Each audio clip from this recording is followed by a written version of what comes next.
Assalamualaikum warahmatullahi wabarakatuh. Banyak contoh suri tauladan yang bisa kita ambil dari kisah sahabat Nabi.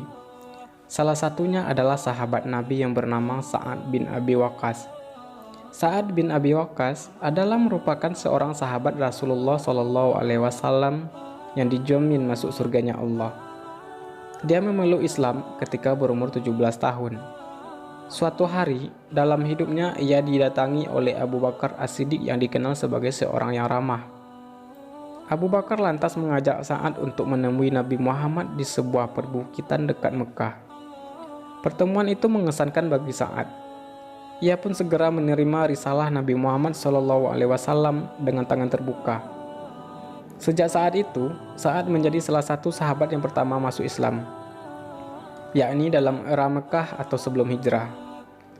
Silsilahnya secara tidak langsung bersambung dengan Rasulullah. Aminah binti Wahab, yakni ibunda Nabi Muhammad SAW, berasal dari suku yang sama dengan Sa'ad, yaitu Bani Zuhrah. Karena itu, Sa'ad juga sering disebut sebagai Sa'ad Zuhrah atau Sa'ad dari Zuhrah. Pria ini memiliki banyak keutamaan. Suatu saat, dia pernah disambut Rasulullah dengan gembiranya. Rasulullah begitu membanggakan Sa'ad. Beliau bersabda, "Ini dia pamanku. Siapa orang yang punya paman seperti pamanku ini?" Kakeknya Sa'ad adalah Uhaib, putra dari Manab yang menjadi paman dari ibunda Rasulullah SAW. Selain itu, Sa'ad bin Abi Waqqas juga merupakan orang muslim yang pertama kali melepas anak panah dalam jihad Islam. Dia pula yang mula-mula terkena anak panah dalam kancah jihad. Pernah suatu kali Rasulullah bersabda di tengah perang Uhud, "Panahlah hai Sa'ad, ibu bapakku menjadi jaminan bagimu." Ali bin Abu Talib pun juga mengatakan, "Tidak pernah saya dengar Rasulullah mengatakan ibu bapaknya sebagai jaminan seorang kecuali untuk Sa'ad." Sa'ad adalah seorang kesatria muslim yang paling berani. Ia mempunyai dua kekuatan yang sangat ampuh, panah dan doanya. Jika memanah, pasti tepat sasaran. Jika ia berdoa, akan dikabulkannya. Hal ini tak lepas dari doa Rasulullah untuk Sa'ad. Suatu hari Rasulullah menyaksikan sesuatu dari Sa'ad yang sangat menyenangkan hati beliau. Maka Rasulullah pun bermunajat, "Ya Allah, tepatkanlah bidikan panahnya dan kabulkanlah doanya." Demikianlah diri Sa'ad menjadi masyhur lantaran doanya disebut makbul.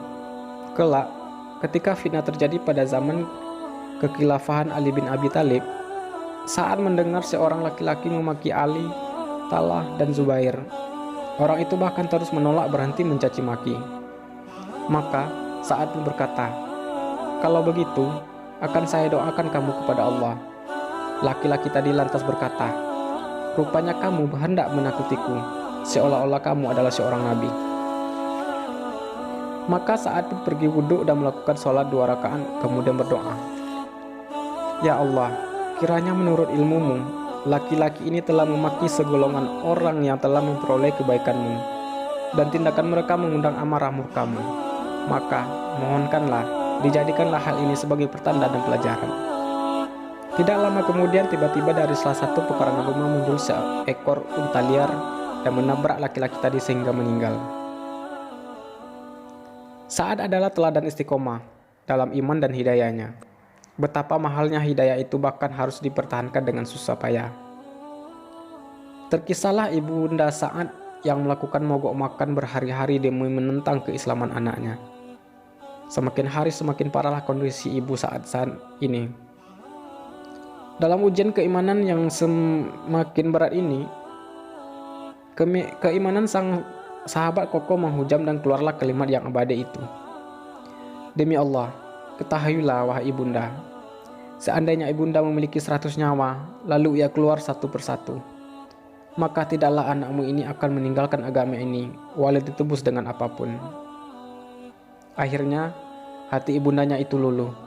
Tak lama berselang, turunlah ayat Al-Quran terkait kisah Sa'ad ini. Surat Luqman ayat ke-15 yang artinya, "Dan seandainya kedua orang tua memaksamu untuk mempersekutukan aku, Allah, padahal itu tidak sesuai dengan pendapatmu, maka janganlah kamu mengikuti keduanya. Di antara cerita kepahlawanan saat yang lainnya adalah ketika pasukan muslimin yang sedang dipimpinnya teradang sungai Tigris. Kala itu umat muslim akan membebaskan Irak, padahal wilayah itu belum banyak dikenal oleh kaum muslimin umumnya yang berasal dari Jazirah Arab. Ali mundur saat memerintahkan pasukannya untuk terus menyeberangi sungai demi menyukseskan jihad ini. Berkatalah ia kepada pasukannya, "Hasbunallah wa ni'mal wakil." Kemudian dikerahkannya kudanya menerjuni sungai yang diikuti orang-orang setelahnya.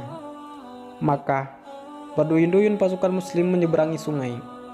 Ketika ada salah seorang prajurit menjatuhkan air minumnya, dilandasi semangat fastabiqul khairat, pasukan muslimin berebut mencarikan tempat air itu. Demi melihat pemandangan ini dan betapa tinggi semangat perjuangan kaum muslimin, para musuh gentar dan ketakutan.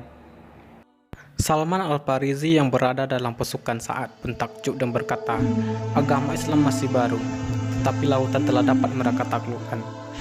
Sebagai halnya daratan telah mereka kuasai. Demi Allah, nyawa Salman berada di tangannya. Pastilah mereka akan dapat keluar dengan selamat dengan berbondong-bondong, sebagaimana mereka memasukinya berbondong-bondong. Wallahu a'lam. Demikianlah cerita dari sahabat Nabi yang telah dijamin surganya. Semoga kita termasuk kepada golongan orang-orang yang beriman. Amin.